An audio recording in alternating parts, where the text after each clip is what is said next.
Social issues ఉంటాయి కదా, అలాంటి ఇష్యూస్ని రిప్రజెంట్ చేసే రోల్స్లో నాకు పింక్ అనే మూవీ అప్పట్లో అనుకునేదాన్ని. యాక్చువల్లీ నాకు ఒక డ్రీమ్ ఉండేది. సో పింక్ మూవీని కనుక, నాకు ఎంత పెద్ద ఫ్యాన్ అంటే పింక్ మూవీకి నేను లిటరల్లీ ఆ మూవీ అయిపోయింది ఒక 45 minutes పాటు నేను ఏడుస్తూనే ఉన్నాను. బికాస్ నాకు ఆ ఇష్యూస్ నా లైఫ్లో పర్సనల్గా జరిగినా జరగకపోయినా I was like I connected so well with all those incident. అవును కదా, మన అమ్మాయిలకి బయట ఇలానే ఉంటుంది కదా అని ఎంత కనెక్ట్ అయ్యానంటే థియేటర్ నుంచి బయటకు వచ్చి ఒక 45 minutes పాటు నేను ఏడుస్తూనే ఉన్నా. అప్పుడు అనిపించింది పింక్ లాంటి మూవీని కనుక తెలుగులో తీస్తే నేనే వెళ్ళి కనుక్కొని అందులో ఒక రోల్ ఇప్పించుకుంటాం ప్లీజ్. అంటే యూజువల్లీ ఎప్పుడు వెళ్ళి ఎవరిని అడగలేదు నాకు రోల్స్ ఇవ్వండి అని. అలా అందాం అనుకున్నా. బట్ కానీ పింక్ వచ్చింది, దాంట్లో సెలెక్ట్ అయిపోయారు. ఆ తర్వాత కూడా నాకు ఎప్పుడో తెలిసింది. సో బట్ ఎనీవేస్ నాకు ఇస్తుంటారా లేదా secondary, but I definitely wanted to be a part of such movies అనమాట. పింక్ తెలుగులో రీమేక్ చేస్తే అందులో ఉందాం అనుకున్నా. బట్ ఉండగలుగుంటే I would have been very happy. Already release అయిపోయింది. యా, మీకు ఆఫర్స్ వస్తేనే చేస్తారా లేకుంటే ఎప్పుడైనా మీరు వెళ్ళి థాట్ లైక్ నేను ఒక్కసారి శేఖర్ కమ్ముల మూవీస్లో మాత్రం నాకు చేయాలని ఉండేదన్నమాట అప్పట్లో. ఇది హ్యాపీ డేసా? హ్యాపీ డేస్ ఏం కాదు, నాకు బేసికల్ గోదావరి కానీ ఇలాంటి మూవీస్ అన్ని చాలా ఇష్టం. శేఖర్ కమ్ములలో విమెన్ని పోర్ట్రే చేసే విధానం నాకు చాలా నచ్చుతుంది ఆయన మూవీస్లో.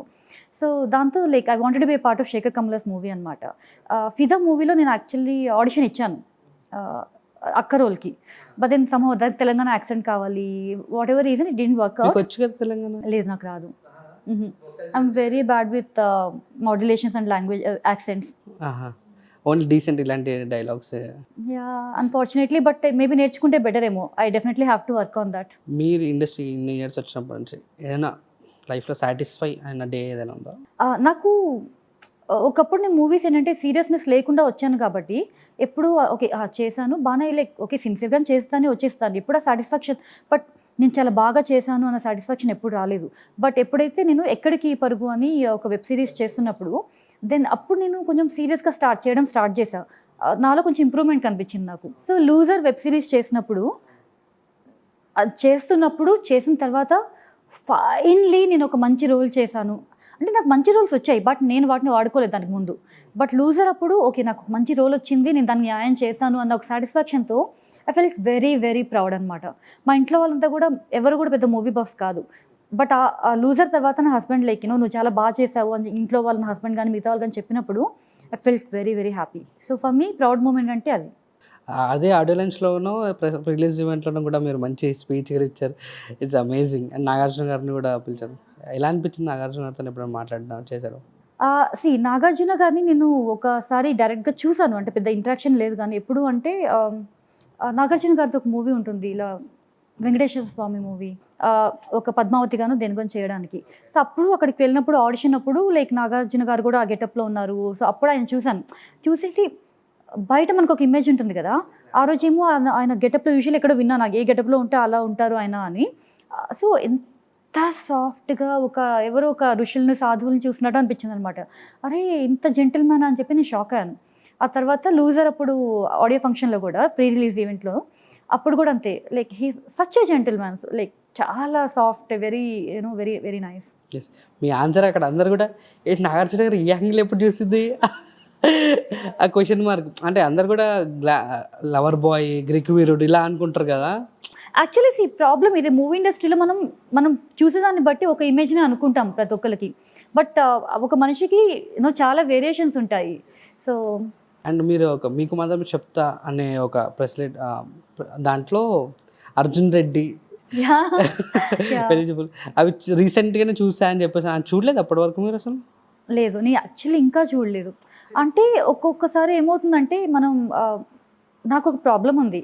ఆయన జనాలు తిడతారేమో చెప్తే, ఏదైనా ఒక మూవీ దీని గురించి బాగా ఎక్కువ హైప్ వచ్చేసింది అనుకోండి, సమ్హౌ నాకు ఇంట్రెస్ట్ పోతుంది అది చూడాలని.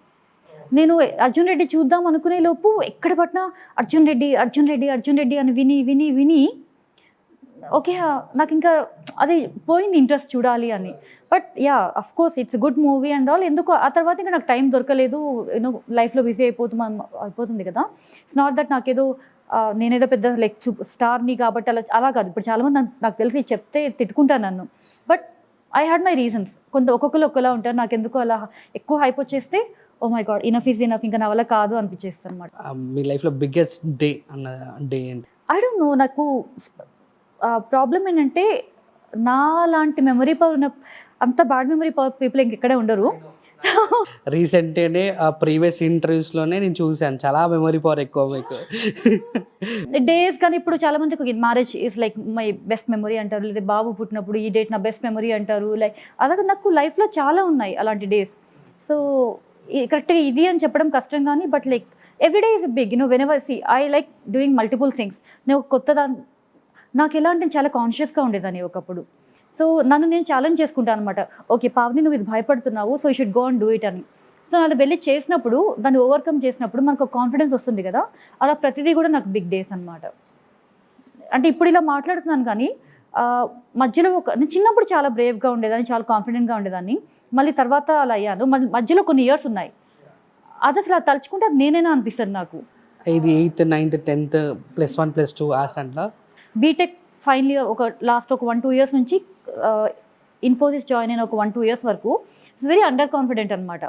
ఏంటి అంటే నేను తెలుగు మీడియంలో చదివచ్చాను చిన్నప్పుడు. సో తెలుగు మీడియంలో చదివచ్చాను. ఎప్పుడు బుక్స్ చదివేదాన్ని, ఇంగ్లీష్ బుక్స్ చదివితే నాకు గ్రామర్ వచ్చి, కానీ మనకు స్పోకెన్ ఇంగ్లీష్ అలవాటు ఉండేది కాదు, అవసరం రాదు. చెప్పరు 35 మార్క్స్ వాటర్ మార్క్స్ పాస్. నాకు actually I use to be very good at English, 95 నా school English marks. I was school topper. So but నాకు grammatically I was very good and everything. It's just that నాకు మాట్లాడడం అలవాటు ఉండేది కాదు ఇంగ్లీష్లో. సో ఒక్కసారి తర్వాత నా 14 ఇయర్స్ అప్పుడు హైదరాబాద్కి వచ్చేసాము. దానికన్నా ముందు ఏంటంటే అంత గుంటూరు డిస్ట్రిక్ట్లో తెలుగు మీడియంస్లో లేకపోతే అలా ఇంగ్లీష్ మాట్లాడే అవసరం లేకుండా పెరిగాయి అనమాట. ఎప్పుడైతే సిటీకి రాగానే ఒక కంప్లీట్లీ డిఫరెంట్ ఎన్వైరన్మెంట్ అది. సో అందరు ఇంగ్లీష్ మాట్లాడేస్తుంటారు, నార్త్ ఇండియన్స్, వాళ్ళ కాన్ఫిడెన్స్ లెవెల్స్ అవన్నీ చూసినప్పుడు ఐ ఫెల్ట్ అండర్ కాన్ఫిడెంట్ అనమాట. ఒక కైండ్ ఆఫ్ కుకూన్లోకి వెళ్ళిపోయాను. అరే నేను చేయగలనా లేదా అని ఒక ధైర్యం కోల్పోయాను అనమాట. సో ఆ తర్వాత ఇన్ఫోసిస్కి వెళ్ళిన తర్వాత అది ఇంకా బిగ్గర్ వరల్డ్. అక్కడ అసలు అది చూసిన తర్వాత అంటే వాళ్ళు చదివిన స్కూల్స్ కానీ వచ్చిన కాలేజెస్ కానీ అవన్నీ చూస్తున్నప్పుడు ఓ మై గాడ్, పీపుల్ ఎంత అసలు అవుట్ గోయింగ్, ఎంత కాన్ఫిడెంట్గా, ఎంత మల్టీ టాలెంటెడ్గా ఉన్నారు అని చెప్పేసి ఇంకా కాన్షియస్ అయ్యా. బట్ నాకు దాంట్లో నుంచి నా ధైర్యం కూడా పుట్టుకొచ్చింది అనమాట. ఓకే నేను ఇలా ఉండేదాన్ని కాదు చిన్నప్పుడు, ఇప్పుడేంటి ఇలా అయిపోతున్నాను. సో నేను నా బ్యారియర్స్ని బ్రేక్ చేయాలి, ఇంకా చేయాలి, నాకు కింద భయం వేస్తే ఫస్ట్ అదే చేయాలి వెళ్ళి అని అట్లా నేను అన్నిట్లో చేయడం స్టార్ట్ చేశాను అనమాట. ఇన్ఫోస్లో మోడలింగ్ ఫ్యాషన్ టీమ్ ఉండేది, అందులో పార్ట్గా వెళ్ళాను. నా లైఫ్లో ఎప్పుడు ర్యాంప్ వాక్ చేయలేదు, బట్ ఆ టీంలో అంతమంది ముందు 1000 మంది ముందు ర్యాంప్ వాక్ చేయడము బాగా చేశాను, లేదా సెకండరీ థింగ్. బట్ అలా చేయడం వల్ల నాకు ఒక్కొక్కటి అలా చిన్న పనులు చేస్తూ నా భయాలను పోగొట్టుకున్నాను అనమాట. ఈ థాట్ ప్రాసెస్ ఏంటి, షార్ట్ ఫిలిం అనేది ఎందుకు వచ్చింది చేయాలని? షార్ట్ ఫిల్మ్స్ ఓకే, నా ఫ్రెండ్ చెప్తే తిడతారు. నేను వింధ్యమార్తం అని ఒక షార్ట్ ఫిల్మ్ చేశాను. అందులో దాని డైరెక్టర్ నా ఫ్రెండే అనమాట, శ్రీకర్ అని. సో నా వర్షన్ ఏంటంటే వాళ్ళకి ఇంకెవరు అమ్మాయి దొరక్క వచ్చి నన్ను అడిగారు. ఓకే, పేరేంటి? శ్రీకర్ గారా? శ్రీకర్ గారు ఇది మీకోసమే క్లిప్ కట్ చేసి పంపిస్తున్నా. శ్రీకర్ ఏమో ఇప్పుడు అంటే లేదు నాకు ముందు నుంచి నువ్వే మైండ్లో ఉన్నావని. బట్ నా ప్రకారం సో నేను చెప్పాను, బట్ లేదు మాకు ఇంకెవరు దొరకట్లేదు, ప్లీజ్ చేయనంటే నేను వెళ్ళి చేశాను. ఇది నా వర్షన్. ఓకే, సో నాకు అలానే గుర్తుంది. ఓకే, సో పాపం శ్రీకర్ని అయితే నేను చాలా ఇబ్బంది పెట్టా. రోజు షూట్కి లేట్గా వెళ్ళడము, అంటే అప్పటికి నాకు పాప పుట్టిందనమాట. నాకు ఫ్రీగా ఎంటర్టైన్మెంట్ పొందండి. Hit TV app. Hit TV app. Please download hit TV app. Hit TV app ని ఫ్రీగా డౌన్లోడ్ చేసుకొని ఎంజాయ్ చేయండి. మీకు నచ్చిన ఎంటర్టైన్మెంట్ కోసం హిట్ టీవీ యాప్ ని ఫ్రీగా డౌన్లోడ్ చేసుకొని ఎంజాయ్ చేయండి. హిట్ టీవీ యాప్ ని డౌన్లోడ్ చేసుకుని ఆస్వాదించండి, ఆశీర్వదించండి. ఇంతమంది సెలబ్రిటీలు హిట్ టీవీ యాప్ ని డౌన్లోడ్ చేసుకోండి అని చెప్తున్నారంటే ఎంత మంచి యాప్ ఆలోచించండి. అమెరికాలో చదవాలనుకునే వాళ్ళకి విశ్వసనీయమైన పేరు మన శౌర్య కన్సల్టెన్సీ. UK లో 1 year masters. 2 years work permit up to 5 years visa. Contact Saurya Consultancy. Contact 89851 89851.